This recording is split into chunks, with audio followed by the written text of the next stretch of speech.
Salut à tous, on se retrouve pour l'épisode 2009 du Zap Image. On commence aujourd'hui en ce lundi 21 novembre avec des anniversaires. On peut voir par exemple que Saúl Ñíguez, le joueur de l'Atlético Madrid, il fête aujourd'hui ses 28 ans. On va parler maintenant de la Coupe du Monde hier, c'était le match d'ouverture et le Qatar, pays organisateur, contre l'Équateur. Et c'est l'Équateur qui s'est imposé 2-0 dans cette rencontre. Ener Valencia, l'unique buteur du match, il inscrit un doublé en première période. Donc belle victoire de l'Équateur qui a dominé quand même cette équipe du Qatar. On peut voir les stats de la partie, donc l'Équateur et même le Qatar. C'est 5 tirs des deux équipes, ça n'a pas été un match monstrueux hier. Voilà, c'est un match, on va dire, le début de Coupe du Monde. Bon bref, c'est l'Équateur qui fait la bonne opération en prenant les 3 points, donc 5 tirs, 3 tirs cadrés, 2 buts. Donc le Qatar c'est 5 tirs également, mais aucune frappe cadrée. Voilà, quand tu ne cadres pas, tu ne peux pas marquer. Donc félicitations à l'Équateur, et l'Équateur ouvre le bal lors de cette Coupe du Monde avec une victoire. Et on va parler de l'unique buteur du match, c'est Ener Valencia, le premier buteur de cette Coupe du Monde. Donc le premier but a été inscrit sur penalty. Donc on peut voir le penalty obtenu par cette équipe de l'Équateur sur une faute du gardien du Qatar. Donc on peut voir que la détresse bien sûr des supporters du Qatar juste derrière après le but bien sûr inscrit sur penalty de Valencia. Et pour la première fois de l'histoire, c'est un penalty qui inaugure une édition de la Coupe du Monde. Jamais lors d'une Coupe du Monde le premier but avait été inscrit sur penalty. Chose faite maintenant avec cette Coupe du Monde 2022 au Qatar, et les premiers buteurs du mondial depuis 1974. Donc là du coup c'est Valencia. En 2018 ça a été le russe Gazensky qui avait inscrit le premier but. N'oubliez pas que la Russie s'est imposée 5-0 en 2018 lors du premier match d'ouverture.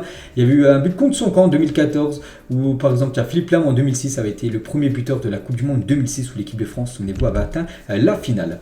On revient toujours sur ce Qatar-Équateur. Donc ouverture du score annulée par la VAR à la 3e minute, à la 16e minute, but pour l'Équateur, doublé et but du 2-0 pour l'Équateur à la 77e minute, sort du terrain en boitant avec une douleur au genou. Le match d'Ener Valencia était parfait. On espère qu'il n'a rien de grave parce qu'il est sorti sur blessure, blessure au genou. C'est lui quand même qui marque tous les buts du côté de l'Équateur, en espérant que ça soit pas trop grave. On sait qu'il y a beaucoup de joueurs forfaits pour cette Coupe du Monde.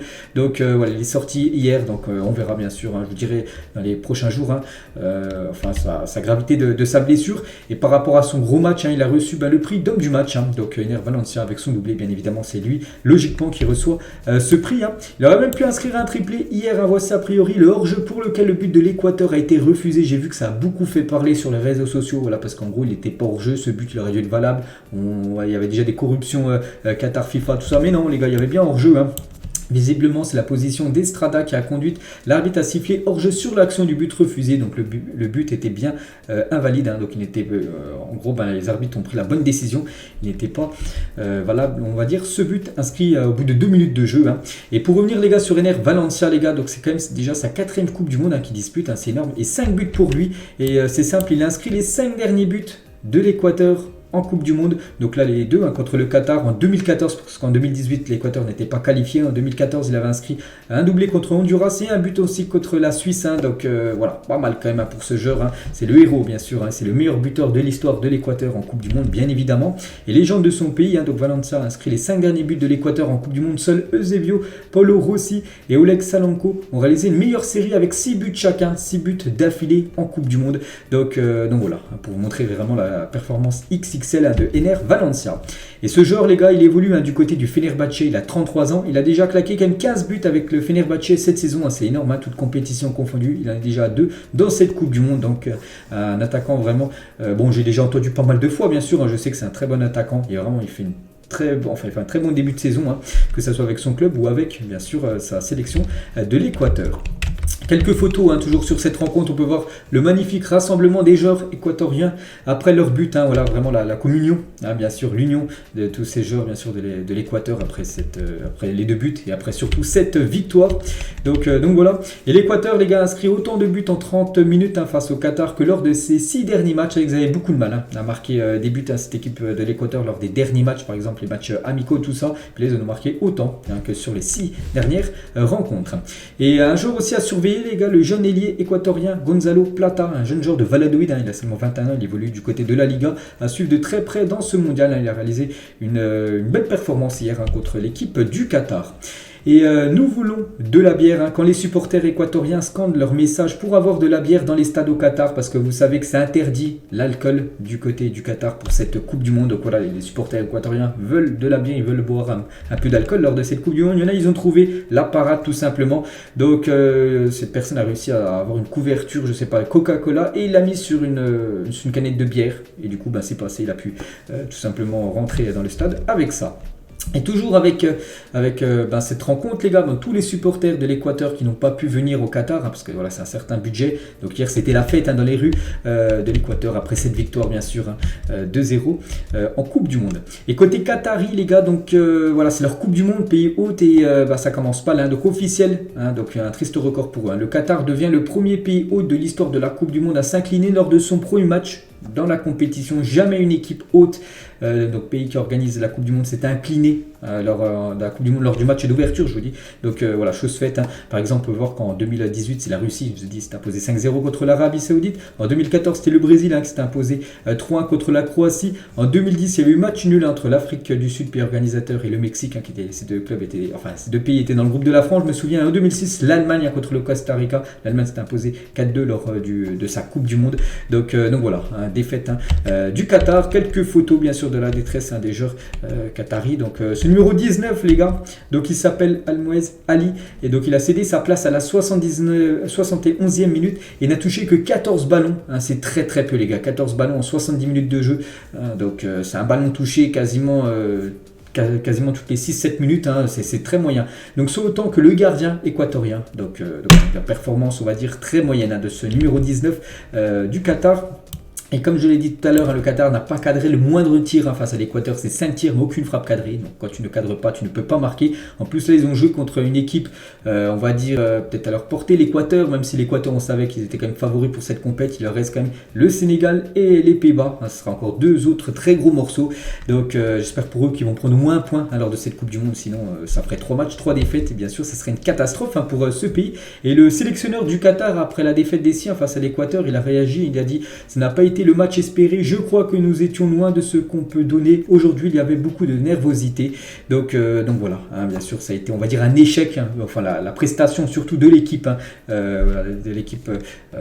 du Qatar lors de cette première rencontre. Hein. Et des supporters qataris quittent le stade après 50 minutes de jeu. Hein, donc le stade, bien évidemment, est à guichet fermé. Il y a eu la cérémonie d'ouverture. Il y a eu aussi, bien sûr, cette rencontre. Et il y avait déjà 2-0 à la mi-temps. Puis du coup, il y a eu beaucoup de supporters du Qatar qui ont quitté le stade. Hein, voilà, ils en avaient marre de voir leur équipe perdre. Puis je sais pas où ils sont partis. Bref, regardez à la 90e minute de jeu comme d'un match de Coupe du Monde.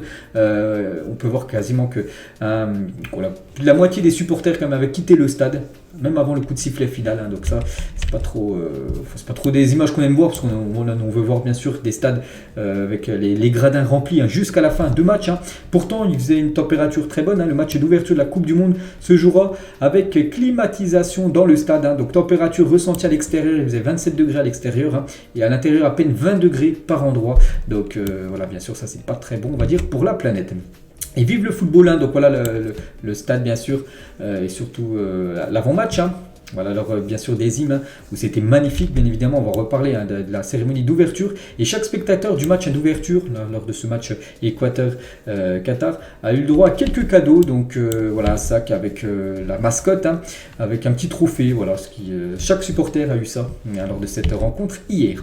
Et du coup, le classement revient au football. Donc du coup, l'Équateur prend 3 points.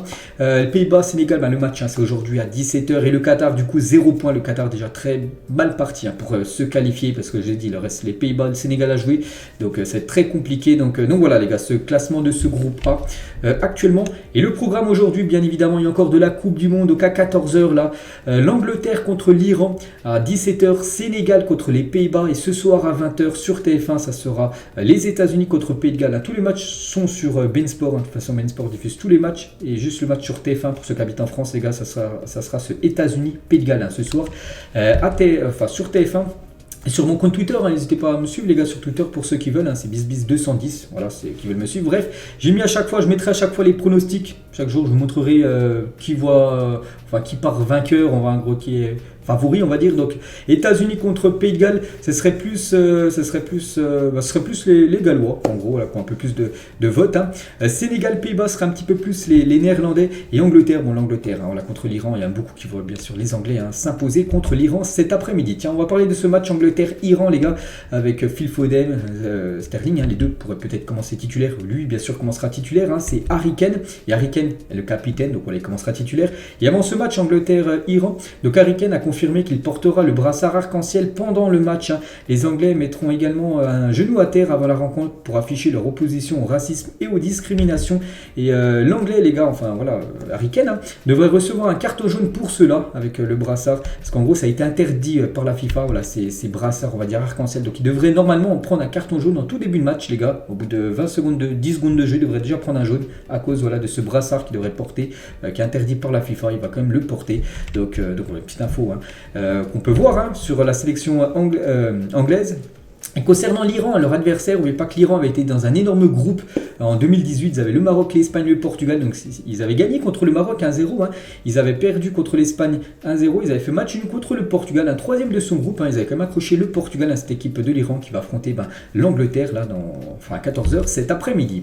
Il y a aussi une belle affiche à 17h. Hein. J'ai dit le Sénégal contre les Pays-Bas. Donc pour moi, ce sera les deux équipes qui vont se qualifier en 8e. Et là, bien sûr, c'est un vainqueur. Hein. Il y aura une sacrée option pour terminer en tête. Hein. Donc Moussa Ndiaye, donc un joueur d'Anderlecht, remplace Sadio Mané en sélection sénégalaise. Il s'agit d'un défenseur âgé de 20 ans. Donc en plus ça a été un week-end un peu spécial pour lui parce qu'il a pris sa convocation pour la Coupe du Monde quelques heures après son mariage. Il s'est marié, donc on peut le féliciter lui et sa femme. Donc le Sénégalais d'Anderlecht prend la place de joker médical de Sadio Mané par précaution. Quel incroyable week-end pour ce joueur Ndiaye du coup qui va participer à la Coupe du Monde. Donc voilà, c'est remplacer Sadio Mané qui est un joueur offensif par un défenseur parce que lui il est défenseur du côté de Anderlecht. Et le beau message de Sadio Mané, on sait qu'il est forfait. Sadio Mané pour la Coupe du Monde, suite à son forfait, il a dit comme tous les inconditionnels de la tanière, je suis convaincu que mes coéquipiers vont se battre comme un seul homme et comme ils ont l'habitude de le faire afin de nourrir notre cher Sénégal, bien sûr, pour cette Coupe du Monde. En gros, il a envoyé un long message sur ses réseaux sociaux. En gros, il souhaite bien sûr bonne chance au Sénégal pour cette Coupe du Monde. Et toujours avec le Sénégal, on va parler de ce joueur, Ismaël Jacob, pour être contraint de déclarer forfait pour le mondial avec le Sénégal, la FIFA n'a pas encore complètement validé son changement de nationalité sportive. Et du coup, pour l'instant, moi, quand je fais la vidéo, je vois cette info-là. Je ne sais pas si c'est officiel ou non, mais il pourrait peut-être ne pas pouvoir disputer cette Coupe du Monde. Pourtant, il est bien dans la liste, bien sûr, d'Aliou-Cissé pour jouer cette Coupe du Monde. Et concernant le match à 17h, toujours Sénégal-Pays-Bas, les gars. Donc, Mané, on sait qu'il est forfait. Depay, il est forfait pour cette rencontre côté Pays-Bas. On va parler des États-Unis aussi qui jouent ce soir contre le Pays de Galles à 20h.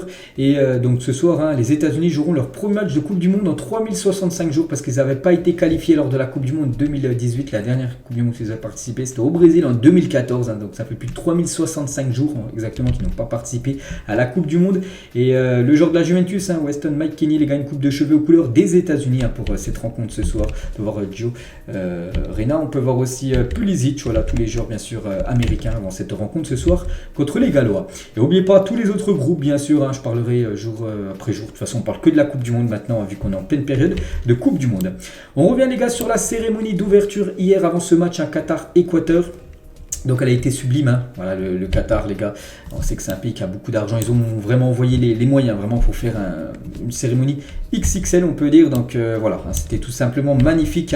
Donc que quelques photos. Là on peut voir par exemple sur cette photo, c'est toutes les anciennes mascottes des dernières Coupes du Monde, en gros. Dernière Coupe du Monde par exemple, la mascotte Footix, elle s'appelait, c'était la mascotte de la Coupe du Monde 98, organisée par la France. Donc elle était bien évidemment présente. Et la HEB, je crois que ça se dit comme ça, la mascotte officielle de cette Coupe du Monde au Qatar a été présentée lors de la cérémonie. Donc voilà, c'est une petite photo. En gros, c'est un petit fantôme, on va dire.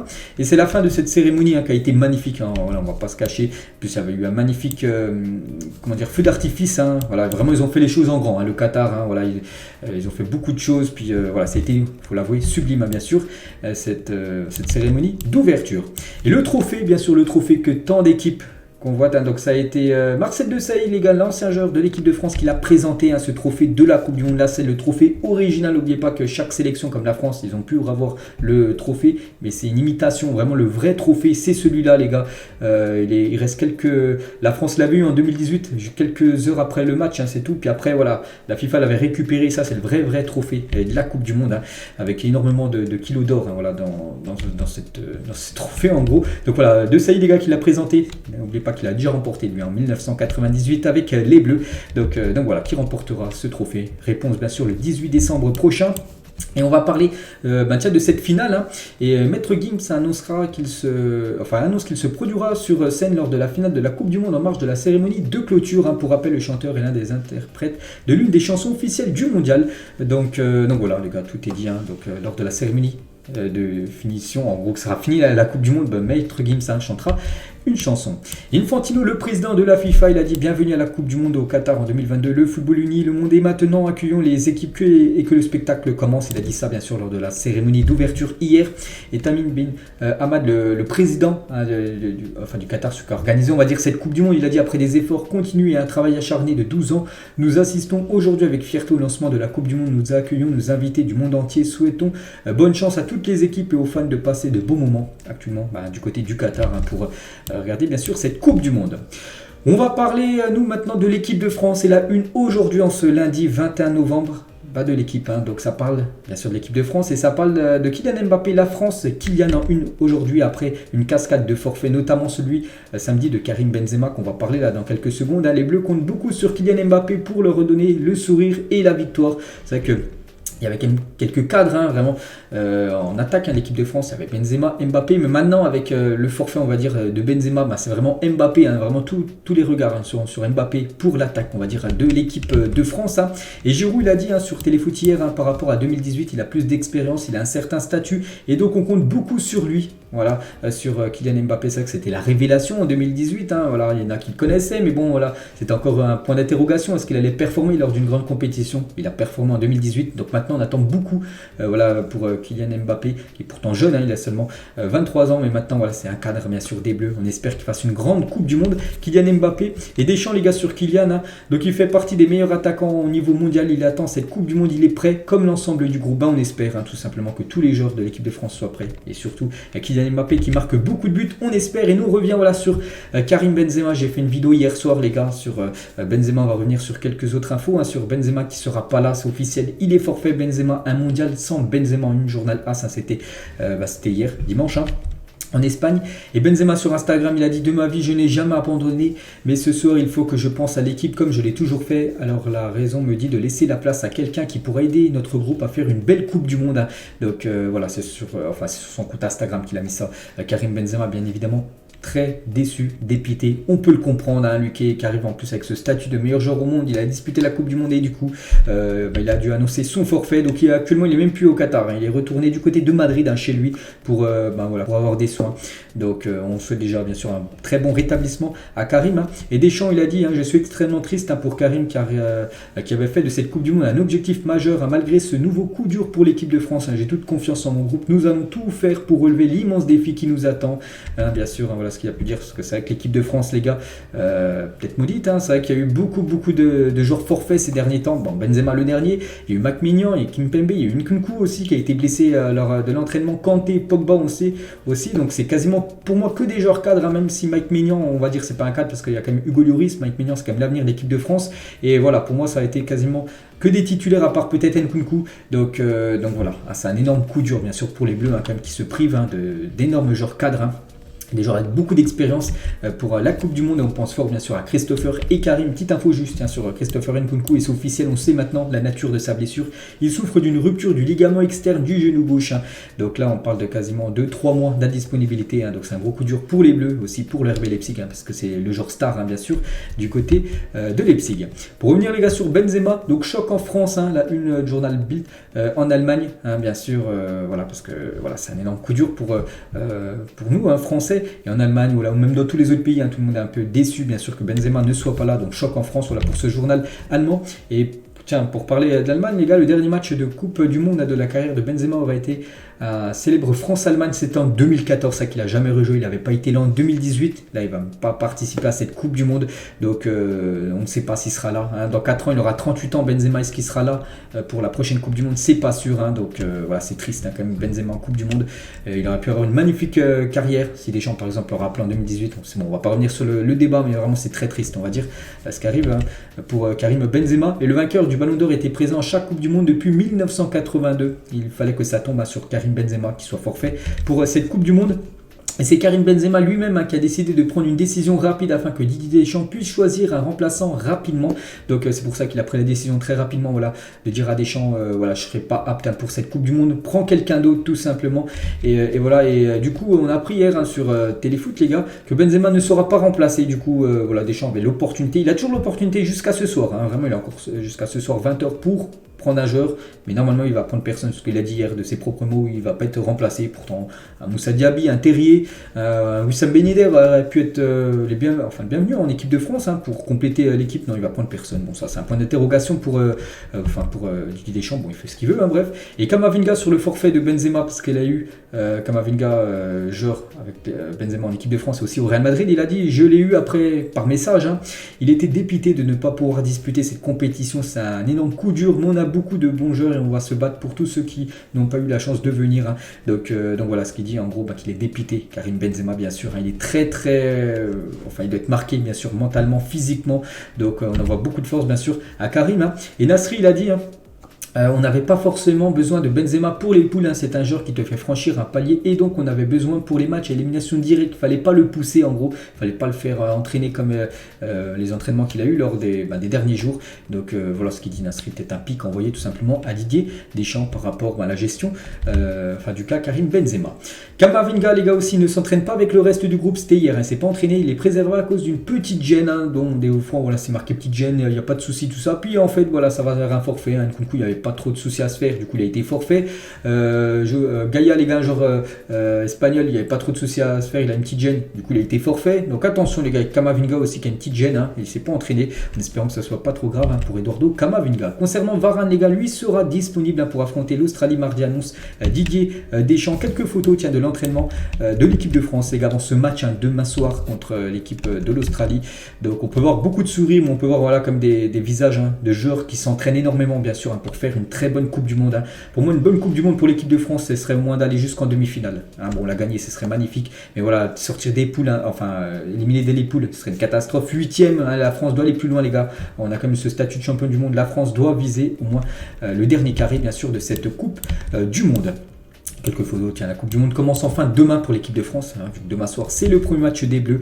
Une petite photo, tiens, d'Ousmane Dembélé. Dembélé, les gars, devrait commencer titulaire demain avec le forfait de Benzema. C'est Ousmane Dembélé qui pourrait être titulaire avec les Bleus. Il sera aligné aux côtés de Mbappé et Griezmann. Et regardez, normalement, il y a de grandes chances que ça soit ça, quand même, le 11 de départ. Donc Lloris, Lucas Hernandez, Konaté ou Upamecano, Pavard. Donc vous allez me dire, Varane est apte à jouer, pourquoi il joue pas? Il revient de blessure, je pense pas que Deschamps va le faire jouer directement. Il va peut-être mettre voilà, cette défense Konaté ou Upamecano. C'est l'ancienne défense de Leipzig, une défense qui a très peu d'expérience en équipe de France, qui devrait commencer titulaire. On espère que ça va le faire. Rabiot, Tchouaméni au milieu de terrain, Mbappé, Griezmann en relayeur, Grisou, et Dembélé côté droit et Giroud devant. Donc voilà, il y a de fortes chances que ça soit ça, le 11 de départ demain. Et les matchs de l'équipe de France, donc demain soir à 20h. Il y aura samedi, les gars, samedi après-midi, le prochain contre le Danemark à 17h samedi après-midi. Donc là, c'est un énorme match, parce que les Danois nous ont posé énormément de soucis ces derniers temps. Et la Tunisie, le dernier match, ce sera mercredi prochain à 16h de l'après-midi, mercredi prochain, voilà les 3 matchs des Bleus. On espère une qualification, on espère la première place. N'oubliez pas que la France jouera, s'ils sont premiers ou deuxième, dans le groupe de l'Argentine. Il y a l'Argentine, Mexique, l'Arabie Saoudite et une autre équipe, je ne sais plus qui c'est. Donc voilà, c'est pour ça qu'il serait bien de terminer premier. Si les Argentins terminent premier comme ça, on les tape pas dès les 8e de finale.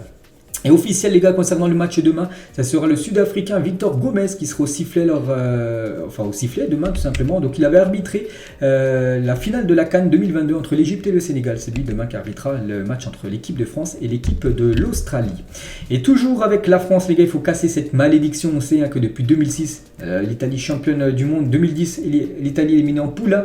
En 2010, l'Espagne gagne la Coupe du Monde. En 2014, ils avaient sorti des poules. En 2018, non, il y a eu en 2014, l'Allemagne a gagné. En 2020, en 2018 plutôt, j'ai du mal. L'Allemagne est éliminée, puis là, la France a gagné en 2018. Si on suit bien sûr cette série, la France devrait sortir, être éliminée des poules. On n'espère pas, bien sûr. On espère au moins la qualification, bien sûr, pour les huitièmes. Et le début d'une grande histoire, c'était le 19 novembre, donc c'était il y a 2 jours exactement. Donc le 19 novembre 2008, Hugo Lloris disputait sa toute première sélection avec l'équipe de France. 14 ans plus tard, il est le deuxième joueur le plus capé de l'histoire des Bleus avec 139 matchs, juste derrière Lilian Thuram 142. Donc pendant cette Coupe du Monde, il pourrait dépasser bien sûr Lilian Thuram, bien sûr, si la France va loin dans cette Coupe du Monde. On va parler des autres sélections. La sélection brésilienne, l'équipe favorite, donc sont bien arrivés au Qatar. Eux joueront jeudi leur premier match. Donc voilà, Neymar, bien sûr, le joueur star de cette Seleção. Voilà, on peut voir Anthony, on peut voir Rodrigo, on peut voir toute la sélection brésilienne, bien sûr, Neymar, tous les jeunes, bien sûr, qui étaient présents à l'entraînement sont partis voir, bien sûr, Neymar pour avoir des autographes, même des photos avec lui. Léo Messi, un grand copain de Neymar du côté de Paris. Donc ça sera sa 5e Coupe du Monde. Et voilà, toutes les versions de Léo Messi, les gars, c'est pour une pub de Adidas. En gros, depuis sa première version, tout à gauche, là, c'était en 2006, après 2010, 2014, 2018, et où il est assis, 2022, le Léo Messi. Donc voilà, 5 goats, bien sûr, sur cette image. Et les enfants de Léo Messi sont prêts pour la Coupe du Monde, bien sûr. Donc voilà, en mode maillot, bien sûr, de l'Argentine.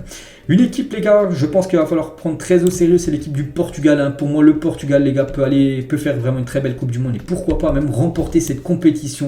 Vraiment, il y a un énorme effectif quand même du côté du Portugal. Et Santos croit vraiment que le Portugal peut remporter. Et moi, je suis totalement d'accord avec lui. Je pense que la France est la favorite parce qu'elle est championne du monde en titre. Mais nous sommes aussi dans cette catégorie. Je crois vraiment que nous pouvons être champions du monde.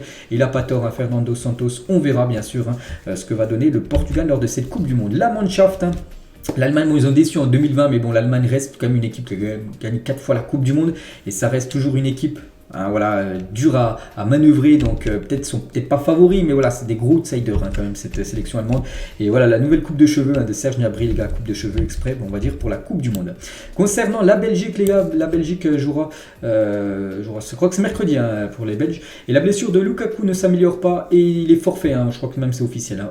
Pour les 2 premiers matchs, contre le Canada et contre le Maroc, il ne sera pas là, Lukaku. Il pourra peut-être jouer si ça va mieux le 3e match pour la Belgique, mais pour les 2 premiers, il ne sera pas là, Lukaku. Et Jonathan David, qui va jouer contre la Belgique, Lukaku qui sera pas là, mais Jonathan David, lui, devrait commencer titulaire avec le Canada. On veut montrer qu'on est une nation de football, qu'on a de très bons joueurs. Bien sûr qu'on peut battre la Belgique dans une bonne journée, n'importe qui peut battre n'importe qui. Voilà ce qu'il dit Jonathan David avant de commencer la Coupe du Monde, bien sûr, après-demain avec le Canada. Et regardez, les gars, le pourcentage des matchs de la Coupe du Monde en clair. Donc en Allemagne, les gars, tous les matchs en clair, donc en gros ça veut dire sur les chaînes gratuites, par exemple TF1, France 2, voilà, c'est gratuit en France. Et en France par exemple, il y a seulement 43% des matchs qui seront diffusés en clair. Alors qu'en Allemagne, en Espagne, ou même en Belgique, ou même en Suisse, les gars, tous les matchs seront diffusés gratuitement en gros. Donc voilà, en gros là le calendrier, enfin dire le programme, à chaque fois aussi marqué TF1, donc c'est-à-dire que c'est une chaîne en clair. Sinon tous les matchs sont sur Bein Sport. Donc là il y a États-Unis, Pays de Galles. Le prochain sur TF1, ça sera du coup France-Australie demain. Il y aura le Belgique-Canada, le 23, mercredi soir, de nouveau à 20h, les gars, Belgique-Canada en clair. Il y aura aussi Brésil-Serbie jeudi soir en clair. Donc voilà, bien sûr, concernant cette Coupe du Monde. Et là, du coup, on peut voir chaque année, bien sûr, avant, par exemple en 98, quand la France a gagné la Coupe du Monde, tous les matchs étaient en clair. Que maintenant, bien sûr, seulement moins de la moitié des matchs sont diffusés en clair. On continue, les gars, avec les autres rencontres qui ont lieu ce week-end, les gars. Il y avait des matchs, pas de Coupe du Monde, c'était des matchs amicaux. Et l'Algérie a perdu 2-0 contre la Suède en match amical. Forsberg, buteur sur penalty. Voilà les stats de la partie. Après l'Algérie, je crois, ils ont pris un carton rouge. Ben Sebaini, je crois, il a pris un rouge en première période, ce qui a pénalisé l'équipe. Donc victoire des Suédois, c'est un match amical. Et l'Italie aussi s'est inclinée. L'Italie a 2-0 contre l'Autriche en match amical. Et David Alaba a marqué un magnifique but dans cette rencontre. Donc voilà, l'Italie pas qualifiée pour la Coupe du Monde. Donc voilà, tous les Italiens maintenant sont en vacances entre guillemets, vu que là il n'y a plus de match on va dire amicaux pour cette équipe. Donc belle victoire des Autrichiens. Il y a aussi l'équipe de France Espoir qui joue contre la Norvège et les Bleus menaient 1-0 grâce à Adli et ils ont été égalisés par l'attaquant Ove, donc l'attaquant de la Norvège à la 85e minute. Un dommage à regarder cette magnifique équipe quand même, la relève de l'équipe de France dans les futures années. Il y a Simakan, Kalulu, il y a Badiachi là, il y a Guiri, il y a Kalimundo, l'attaquant même Adli. Voilà la magnifique équipe, ils ont fait un match nul contre l'équipe de la Norvège ce week-end. On va parler d'une autre équipe de France les gars, c'est l'équipe de France des streamers qui jouaient ce week-end. Je pense que vous en avez entendu parler, c'était un match entre l'équipe de France et l'équipe espagnole, c'était du foot. Bon, il n'y en a aucun qui est footballeur professionnel, mais ils ont fait un match l'un contre l'autre. Et c'est la France qui s'est imposée 2-0. C'était du côté de Paris, ce match aller. On va dire la France victorieuse. Donc c'est que la France contre l'Espagne, ces derniers temps, on prend souvent l'ascendant sur les Espagnols. Donc ce match, il y a eu le Pixel War. Donc en gros, ça a été la guerre des pixels aussi, que ça a beaucoup fait parler. Je me souviens il y a quelques temps. Et il y a eu par exemple, et là les vrais matchs, 3 en 2006, 2-1 en 2021 lors de la Ligue des Nations. Donc voilà, petite info. Il y avait beaucoup de monde les gars sur le Twitch de Amine qui a organisé ce match. Plus de 1 million de personnes qui ont suivi cette rencontre, c'est énorme. Plus d'1 million les gars sur Twitch. Donc c'est cette personne Amine Mathieu, voilà, c'est son blast sur Twitter. Il annonce qu'il y aura un match retour en Espagne qui sera organisé. Bon, on ne connaît pas encore la date. Voilà, c'était le match aller, on va dire, en France, à Paris. Donc il y aura un match retour, je ne sais pas, à Madrid, à Barcelone, je ne sais pas. Voilà, il y aura un match retour, bien sûr, prévu pour cette rencontre où la France, après un petit ascendant avec 2-0 au match aller. Voilà, quelques photos, les gars. Lors de cette rencontre, j'ai regardé un petit peu le match, les gars, j'ai peut-être pas regardé entier, mais j'ai regardé le match et ça jouait vraiment. Je pensais que ça allait vraiment déconner tout ça. Non, pas du tout. Vraiment, c'était un match très très sérieux. Il y avait de l'engagement, tout ça. Vraiment, ça a été un match plutôt plaisant, on va dire, à regarder. Ce France-Espagne. Ils ont même ramené Paga, donc quelqu'un de Canal+ pour interviewer. Il était bien sûr présent, voilà, pour interviewer tout simplement les joueurs français. Et il y avait aussi un énorme show, les gars. Par exemple, Niska, un rappeur, je pense que tout le monde connaît aussi, Kobalade ou même Gazzo, était présent bien sûr lors de cette rencontre. Et Antoine Griezmann, les gars, concernant ce match France-Espagne, hier à Téléfoot, il a dit bravo aux streamers français qui ont gagné les Espagnols hier. Donc c'était magnifique, voilà le beau message bien sûr de Griezmann, lui aussi qui a dû regarder bien sûr cette rencontre sur Twitch. Et on finit les gars cet épisode. Aujourd'hui on va parler de Cristiano Ronaldo. Et il était très très proche d'atteindre cette barre complètement folle. Ça y est, c'est fait pour Ronaldo. Il vient de dépasser la barre des 500 millions de followers sur Instagram. Et bien évidemment, il devient la première personne au monde à franchir cette barre d'abonnés. 500 millions, la moitié d'1 milliard. Donc en gros, de personnes suivent Cristiano Ronaldo sur son compte Instagram. C'est tout simplement un record incroyable, bien sûr, un CR7. Et la dernière publication qu'il a mis sur Instagram, donc c'est une photo de lui avec Léo Messi. C'est la première fois sur son compte Instagram qui met une photo de lui avec Léo Messi. Donc c'est pour une pub, c'est pour Louis Vuitton. Donc une célèbre marque, je pense que beaucoup de personnes connaissent. Et du coup, ils ont fait une photo ensemble en train de jouer aux échecs sur une mallette, on va dire, de Louis Vuitton. Et du coup, il y a eu beaucoup de likes, parce que Ronaldo plus Messi sur une photo, ça a dépassé un record, tout simplement. Donc la publication Instagram de Ronaldo et Léo Messi est devenue la publication la plus likée de l'histoire pour une personnalité, parce que je crois qu'actuellement c'est un 9, voilà, c'est un 9, un aliment, un 9 les gars. La photo la plus likée d'Instagram, mais un 9 c'est pas quelqu'un. Donc là, une personnalité, c'est cette photo tout simplement. Donc voilà, plus de 33 millions de likes quand je fais la vidéo. Peut-être là ça a dépassé 34, 35, je ne sais pas, mais voilà, ça devient tout simplement un record dans le Instagram, on va dire. Et toujours avec Ronaldo, les gars, et on finit cet épisode avec CR7 qu'on a beaucoup parlé la semaine dernière avec les interviews, l'interview qu'il a fait, qu'il a envie de quitter quasiment Manchester, voilà, on ne va pas retourner en Angleterre.